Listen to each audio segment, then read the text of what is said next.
Hello and welcome, I am MotoristX and welcome to an edition of Lore Wheel Drive, where I talk about niche automotive lore, history, and subjects of the like. Today I'll be sharing with you a brief history over Skoda RS, and later on we'll take a look at some of the greatest cars that have ever stemmed from this brand. But before we dive into any of that though, I'd recommend subscribing to my channel if you'd like to learn more about special automotive operations and automotive topics like this in general. I make content for all different types of car enthusiasts, but with this series in particular, this is for all my history buffs, spec nerds, and taxonomy masters. Essentially, if you love to classify different cars and understand the history behind so many different nameplates, Lore Wheel Drive is going to be a series for you. Now, having said all that, let's talk about Skoda RS.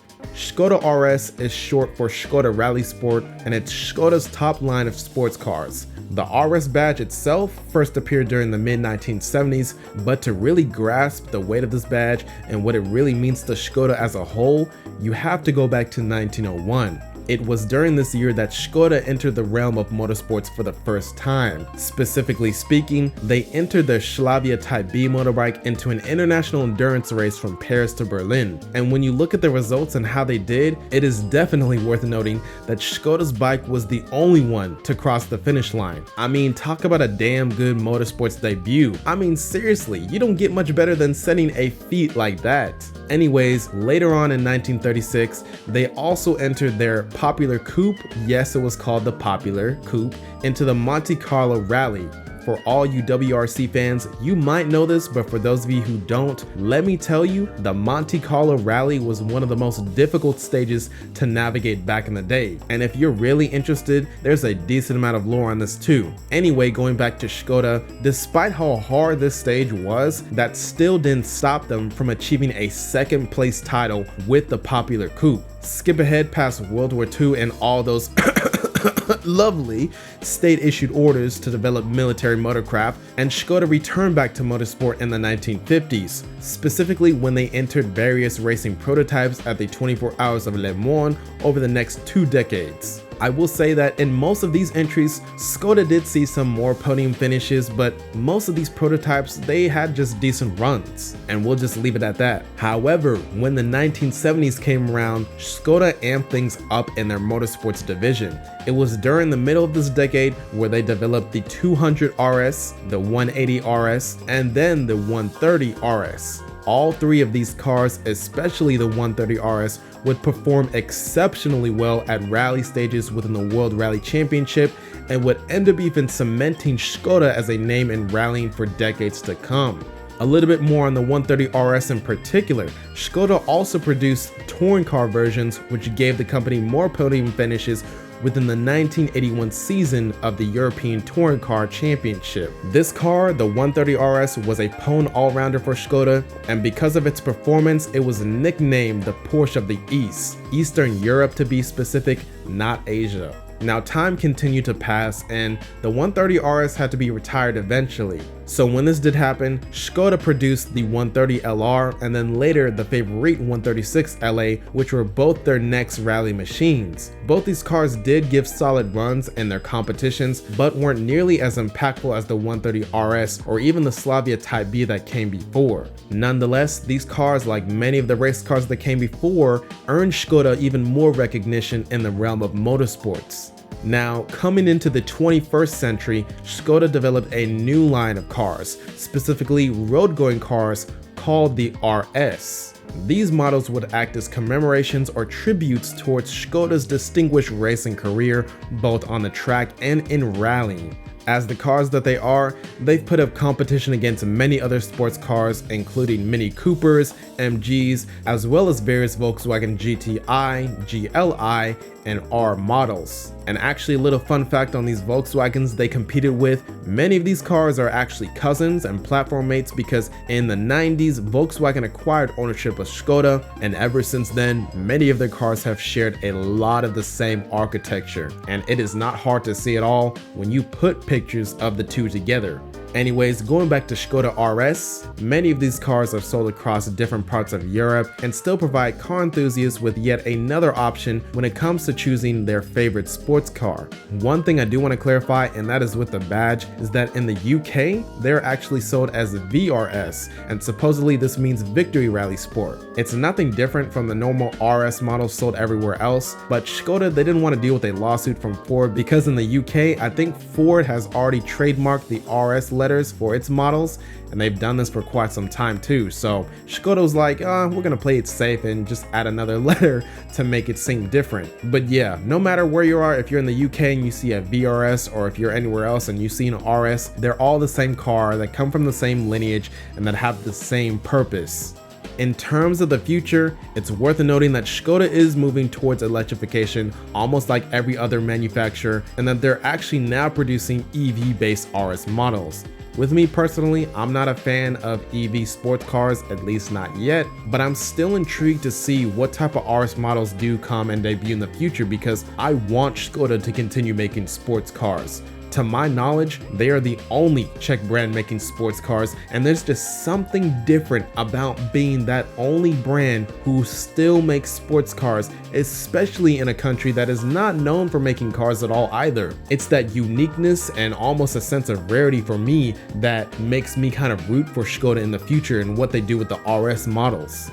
But yes, that is all you need to know about Skoda RS. Now that I have given you a brief history over this brand, we're actually going to take a look at some of the models that actually help define this brand and what Czech performance ultimately is all about. I will note that some of the cars you will see in the gallery are actually legitimate RS models, while others are high-performance Skodas that pave the way for the modern RS. Before we dive into any of that though, let me clarify a couple of things. Number one, cars are only going to be named by their year, company, model, and trim level. I'm not using any generational codes, chassis codes, or sub-trim level names. Number two, some cars in the video might have multiple engine options available, but for the sake of this video, I only chose the specs for the option that either was the most popular or had the most info on it. Number three, some cars might have figures that just weren't publicly attainable, so for some of these cars, you'll see that in their data slots, it'll indicate that the data just wasn't acquirable. Number four, few of the specs in this video might not also be 100% accurate. So for these metrics, I guessed them by making some educated guesses, comparing the car in question to how well it might do in comparison to cars of its similar class and similar era. And number five, taking into consideration the previous 4 points, I want you to know that I have done my best to provide you with both accurate and precise information for the cars you will see in the gallery. Now that I have given you a brief history over Skoda RS, and now that I have addressed the side notes for this gallery, let us dive into these underrated European icons known as Skoda RS.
So guys, if you liked what you saw, go ahead and leave a like and consider subscribing to see more content like this. If you want to see me do this with another car brand, model, or type, comment down below which brand, model, or type you want to see me cover next. Again, I am MotoristX, and this was an edition of Lore Wheel Drive.